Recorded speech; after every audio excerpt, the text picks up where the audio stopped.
మోకాల నొప్పులకు ఎటువంటి సర్జరీ లేకుండా ఎపియాన్ పెయిన్ క్లినిక్ అందిస్తున్న అత్యాధునిక చికిత్స.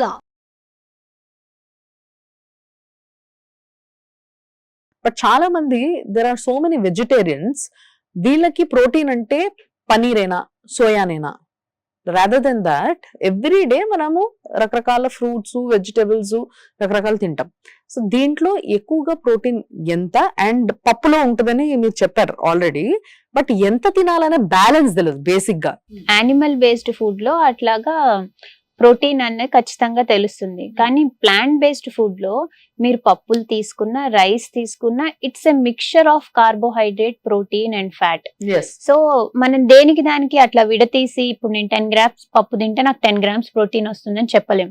3:1 రేషియో, త్రీ పోర్షన్స్ సీరియల్స్ తీసుకుని 1 portion పల్సెస్ తీసుకుంటే మనకి ఆ మీల్ లో కావాల్సిన ప్రోటీన్ అందుతుంది. ఓకే. సో ఆ 3:1 రేషియో ఇప్పుడు మనకి జనరల్ ప్రొసీజర్ లో ఇడ్లీ తీసుకున్నా 3:1 రేషియో, మినప్పప్పు, ఇడ్లీ రవ్వ, దోశ వేసుకున్నా ఆల్మోస్ట్ అదే రేషియోలో వేసుకున్నా. మన ట్రెడిషనల్ ఫుడ్స్ అన్ని అదే రేషియోలో డిజైన్ చేయబడి ఉన్నాయి. మనం ఏం ప్రత్యేకించి బుర్ర వాడక్కర్లేదు. చేయాల్సిన పని ఏంటంటే అన్ని ఫుడ్ గ్రూప్స్ ని మన డైట్ లో ఇంక్లూడ్ చేసుకోవాలి. రకరకాల పప్పులు తినండి. ఇప్పుడు ఉలవలు సీజనల్ గా కూడా మనం పప్పులు తినొచ్చు. సో ఇప్పుడు మనకి మాన్సూన్ వస్తుంది, వింటర్స్ వస్తున్నాయి, అప్పుడు హార్స్ గ్రామ్ ఉలవలు తీసుకోండి, చాలా మంచిది. It's a good source of protein. మనకి రకరకాల లోబియా, రాజ్మా, గ్రీన్ పీస్, ఇట్లా రకరకాల లెగ్యూమ్స్ కూడా ఉన్నాయి. అవన్నీ ఈ సీజన్స్ లో తీసుకోవచ్చు. సీజనల్ తగ్గట్టు మనం ప్రోటీన్ కంటెంట్ మార్చుకుంటూ ఉండొచ్చు డైట్ లో.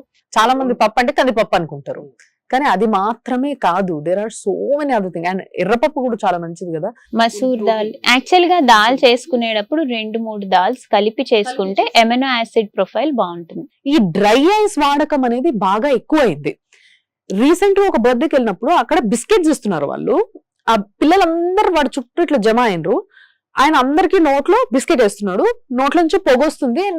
పిల్లలు మంచిగా ఎంజాయ్ చేస్తున్నారు దాన్ని. ఆ పొగొస్తుంది కదా ఆడుకుంటూ ఏం పెడుతున్నారు, ఐస్ ఎందుకు తింటున్నారు పిల్లలు, వీళ్ళకి ఏం చలి పెడతలేదా నోట్లో అని చెప్పేసి పోయి చూస్తే అవి బిస్కెట్లు. ఆ బిస్కెట్లను ఆ విధంగా ఫ్రోజ్ చేసి నోట్లో వేయడం మొదలు పెట్టారు అన్నట్టు. సో దాంట్లో నుంచి వస్తున్న పొగతో ఆడుకుంటున్నారు. సో నాకు అనిపించింది ఏంటంటే బేసిక్ గా ఫ్రోజన్ ఫుడ్ మంచిది కాదని మాట్లాడుకుంటున్న మనకి ఇది చాలా డేంజర్ అని అనిపించింది. అసలు దీని వల్ల ఎలాంటి ఆపద జరిగే అవకాశం ఉందంట? First of all dry ice ఏమంటారు, ఇట్స్ ఎక్స్ప్లోడింగ్ ఐటమ్ అండి. అది basically it's nitrogen preparation. Bomb అనొచ్చు. అయితే బాంబ్ అనొచ్చు. తీసుకుంటే ఏమైతుందంటే మీకు ఈసోఫేజియల్ మ్యూకోజల్ డ్యామేజ్ జరుగుతుంది. స్టమక్ లో కొందరికంటే stomach is such an organ, it can get exploded. Oh God. Sudden గా అది ఇదైంది ఏంటంటే మీకు బర్స్ట్ అవ్వచ్చు, పర్ఫరేషన్స్ అంటాం, అయ్యే ఛాన్సెస్ ఉంటాయి. So mucosal burns as well as ulcers. Endoscopy చేస్తే అల్సర్ కనిపిస్తుంది మీకు, డీప్ అల్సర్స్, పెనిట్రేటింగ్ అల్సర్స్ అంటాం. సో జరిగే ఛాన్సెస్ ఉంటాయి. బికాస్ డ్రై ఐస్ మీరు అది చూస్తూ ఉంటాం, ఒక దీంట్లో పెడితే మీకు చుట్టుపక్కల ఏమో కనిపించదు, ఇట్లా పొగ వచ్చేస్తుంది. చాలా మంది ఎండాకాలంలో ఇంట్లో ఉన్న పిల్లలు ఐస్ గడ్డలతో ఆడతారు. They eat it. నిజంగా I have seen so many of them kids. అక్కడి నుంచి మొదలవుతుంది ఇది మెల్లమెల్లగా. అండ్ ఈ రోజు పార్టీస్ లో డైరెక్ట్ గా అందరి మధ్యలోనే పెద్దలు అంటే ఏ ఒక్కరికి మినిమం నాలెడ్జ్ లేదు. అక్కడ అన్ని రకాల చదువులు చదువుకున్న వాళ్ళు ఉంటారు. And nobody knows that ice తినొద్దు అని. పిల్లల్ని పంపించా, సరిపో తినిపో అనేసి తినిపిస్తున్నాం.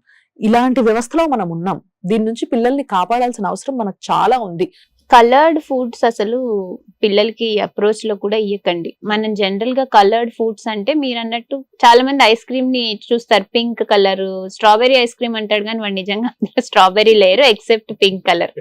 సో అండ్ ఇంట్లో సమ్మర్ సీజన్ వస్తే ఐస్ తినడం, ఐస్ తిన్నప్పుడు అంటే చిన్న పిల్లలకి అది చల్లగా తినాలనిపిస్తుంది. అలాంటప్పుడు పాప్సికిల్స్ సరదాగా ఎప్పుడైనా చేయొచ్చు. పాప్సికిల్స్ కలర్ఫుల్ గా ఉండాలంటే గ్రేప్ జ్యూస్ వేయండి, వాటర్ మిలన్ జ్యూస్ వేయండి, ఈ మ్యాంగో జ్యూస్ వేయండి. ఇవన్నీ కలర్ఫుల్ గానే వస్తాయి popsicles, but at the same time at least ఒక ఫ్రూట్ వెళ్తుంది. So this is a good way of eating colourful food. And coming to colours, ఇంకా మనకి ఇప్పుడు బయట పీచ్ మిఠాయిలు దొరుకుతాయి. చాలా స్టేట్స్ లో అవి అవాయిడ్ చేశారు, పింక్ కలర్ లో, బ్లూ కలర్ లో. సో అవి అసలు ఖచ్చితంగా మనకి మాల్ కి వెళ్ళంగానే చాలా అట్రాక్టివ్ గా పిల్లలకి పింక్ అండ్ బ్లూ కలర్ లో ఉంటాయి. They are extremely dangerous. So అలాంటివి అసలు అప్రోచ్ కూడా ఇవ్వకండి పిల్లలకి. అండ్ ఇంకోటి, మనం రెస్టారెంట్స్ కి వెళ్ళినప్పుడు మంచూరియా ఇవన్నీ చాలా రెడ్ కలర్ లో కనిపిస్తూ ఉంటాయి. మనం ఇంట్లో చేసుకుంటే ఆ కలర్ రాదు, ఎందుకంటే they add colours to that. Even palak paneer లో కూడా గ్రీన్ కలర్ యాడ్ చేస్తారు, పన్నీర్ బటర్ మసాలాలో రెడ్ కలర్ యాడ్ చేస్తారు, అండ్ మోతిచూర్ లడ్డూలో ఆరెంజ్ కలర్ యాడ్ చేస్తారు. కొత్తగా ఏంటి అంటే there are certain food companies that are bringing colours with vegetables. Okay. So అలాంటి రీప్లేస్మెంట్స్ ఏమైనా అంటే పాలకూర ఆకులతోటి గ్రీన్ కలర్ చేస్తున్నారు, బీట్రూట్ తోటి రెడ్ కలర్ చేస్తున్నారు. పిల్లలు ఎప్పుడైనా సరదా పడితే ఫుడ్ బేస్డ్ అంటే ఫుడ్ ఇంగ్రీడియంట్స్ తో చేసిన అవేమైనా యాడ్ ఆన్ చేసుకోవచ్చు, వెజిటేబుల్ బేస్డ్ కలర్స్ లాంటివి యాడ్ చేసి వాళ్ళకి కొంచెం ఎంటర్టైన్ చేయొచ్చు. బట్ అదర్వైజ్ వెరీ కాన్షియస్ గా ఉండాలి బయట ఫుడ్ పెట్టేటప్పుడు పిల్లలకి.